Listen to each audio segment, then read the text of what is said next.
Hello বন্ধুরা, মনোপ্রিয়া লাইফস্টাইলে তোমাদের আরও একবার ওয়েলকাম। তো এখন আমরা যাবো আজকে মেলাতে, কারণ আজকে মানে আমাদের দশমীর পুজো শেষ, মায়ের বিদায় বেলা। তো আজকে সবাই মিলে যাবো, আজকে আমার বড়ো এসছে, আজকে ওকেও নিয়ে যাবো। তো আমি রেডি হয়ে গেছি, এখনও পাখি রেডি হয়নি, তাই ওকে ডাকার জন্য সবাই আমরা চলে এসেছি। তো ওরা এখানে সবাই বসে আছে, গল্প করছে আর কি। তো তারপরে বেরোবো আমরা। তো এখন দেখো প্রায় 10:30, 11:30 এরকম বেজে গেছে, এখন আমরা ঢুকছি মেলায়।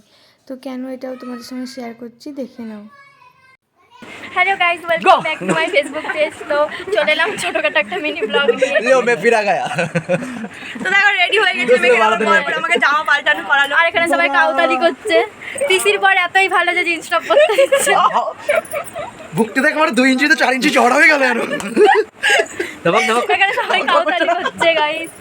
এই মামা কাকি কই গেল? ওই বলো। তো এখন আমরা রেডি হয়ে তারপর দেখা হচ্ছে। তো তোমরা দেখতেই পেলে কেন আমাদের আসতে এত দেরি হলো। তো সে দেখি মন্দির পুরো ফাঁকা, মাকে নিয়ে বেরিয়েই পড়েছে। তো মাকে এখান থেকে একটু ঘুরিয়ে নিয়ে তারপরে আসবে গঙ্গাধারে। তো আমরা দেখো ওইদিকে যেতে যেতে দেখছি এই ভাইটার চুলটা খালি দেখো, আমরা তো সেই হাসাহাসি করছিলাম। এদিকে আবার পাখি ঝামেলা বাড়ি দিয়েছে বিট্টুর সঙ্গে যে না ওকে নাগরদোলাতে তুলতেই হবে। তো রাগ মিটিয়ে আমরা এদিকে চলে আসলাম এই যে এই বিস্কুটগুলোকে খেতে। এগুলোর এখানে বেশ আনন্দই হয়, আমরা তো নাচানাচি শুরু করে দিয়েছিলাম আর কি।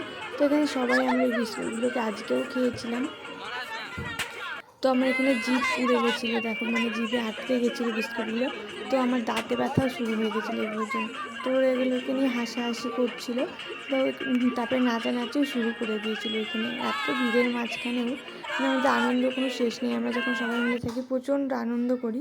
তো বাড়ি আসার পরে মনটা অনেকটাই খারাপ লাগে যে ওখানে এই কদিন ছিলাম, এত আনন্দ করেছি, এখন বাড়িতে এসে মানে একা একা আর মানে কেমন একটা বোরিং লাগে। তো মিস করছি ওদের সবাইকে। তো এগুলো আমি ফাটাতে পারিনি, পাখি ফাটিয়েছিল, তো আমরা সেটা নিয়েও আনন্দ করছিলাম। তো এখানে ফুচকা খেতে এসে দেখো মানে লাইনটা খালি দেখো, এত ভিড় এত ভিড়। যেহেতু আমরা মেলার খাবার খাইনি, মানে দোকানে এসেছিলাম একটা বাজারের একটা ফুচকার দোকানে। তো ফাইনালি আমরা লাইন পেয়েছি অনেক কষ্টে। তারপরে দেখো এখানে চলে এসেছি, মানে মায়ের বিসর্জন এখানটায় হবে, তো ওই জন্যই আমরা এখানে চলে এসেছিলাম। তো তখন বেজেছিল প্রায় মানে 1:45 এরকম হবে। তো বিস্কুটটা প্রচণ্ড ভিড় হয়ে গেছিলো, আমরা দাঁড়িয়েই আছি, অনেকক্ষণ ধরে দাঁড়িয়েছিলাম। তো বোরও লাগছিল। তো 3:30 মানে 3:15 নাগাদ মাকে মানে নামানো হচ্ছিলো জলে, আস্তে আস্তে অনেকক্ষণ ধরে নামাই। আমার ফোনের ভিডিওটা যেহেতু ডিলিট হয়ে গেছে, তো আমি একটা অন্য ভিডিও এখানটা তোমাদের সঙ্গে শেয়ার করলাম। তোমাদের এখন বিসর্জন দেখা হয়ে গেছে, এখন বাজে কটা? 3:30, 4টে না 3:30 বাজে, 3:30 বাজে, 3:30 বাজে। আমি যাচ্ছি বাড়ি। তো তারপরে দেখো এখানে আমরা বিশ্বজিৎ ভাইকে আর বিট্টুকে ছেড়ে চলে যাচ্ছি আমরা এখন বাড়িতে। তো আজকের ভিডিওটা এখানে শেষ করছি, দেখা হচ্ছে একটা নতুন অন্য কোনো ব্লগে। ততক্ষণ ভিডিওটা সবাই দেখতে থাকো, লাইক কমেন্ট শেয়ার করতে ভুলো না।